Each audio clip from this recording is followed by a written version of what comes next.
انسان کو کوئی چیز ملے یا اس سے کوئی چیز اس کی زندگی میں نہ آئے، اس کی کوشش ہے، مانگتا ہے، ڈیمانڈ کرتا ہے، محنت کرتا ہے، لیکن اس کو وہ چیز مل نہیں رہی، تو انسان زبان سے اگر یہ کہہ دے کہ اسی میں خیر ہوگی اللہ کی طرف سے، یہ ایسا جملہ ہے جو دلوں کو سکون دیتا ہے، غم کے سارے دروازے بند کر دیتا ہے، غم اور دکھ اس کے قریب نہیں آتا۔ دیکھیے، آپ غیب نہیں جانتے، جو گزر چکا اس پہ غم کیسا، شاید اسی میں اللہ نے آپ کے لیے خیر رکھی ہو۔ آپ کوشش کرتے رہے کہ فلاں جگہ میری شادی ہو، آپ کوشش کرتے رہے کہ فلاں نعمت مجھے ملے، دعائیں بھی کی، کوشش بھی کی، اور نہیں ملی، نہ وہاں شادی ہوئی، نہ وہ نعمت ملی، نہ وہ گھر ملا، نہ وہ بزنس آپ سٹارٹ کر سکے، گزر گیا۔ غم کس بات کا؟ ہو سکتا ہے اسی میں خیر ہو۔ یہ ایک ایسی بات ہے جو غم کو خوشی میں بدل دیتی ہے۔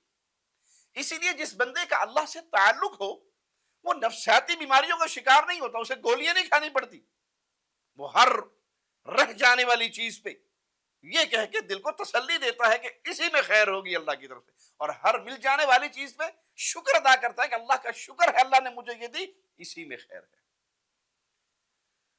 یہ ایسی بات ہے جو غم کو خوشی میں بدل دیتی ہے، کیونکہ یہ غم خسارہ ہے۔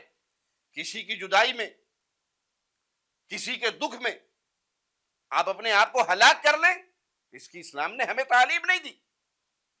ہاں، اسلام نے ہمیں یہ دیا ہے کہ اپنے ہر حال میں اللہ کی رحمت پر اور اللہ کے فیصلوں پر راضی ہو جاؤ۔ اللہ جو کسی کو عطا فرماتا ہے وہ خیر ہوتی ہے۔ اللہ تعالیٰ آپ کے ساتھ خیر کا ارادہ فرماتا ہے تو وہ آپ کو خیر کی صورت میں مل جاتا ہے۔ اللہ خیر کا ارادہ فرماتا ہے تو آپ کو کسی شر سے دور کر دیتا ہے۔ جو اللہ نے لکھا ہے وہی ہوتا ہے، اور ایسا بھی ہوتا ہے کہ اللہ وہی کر دے جو آپ کے دل کی خواہش ہو۔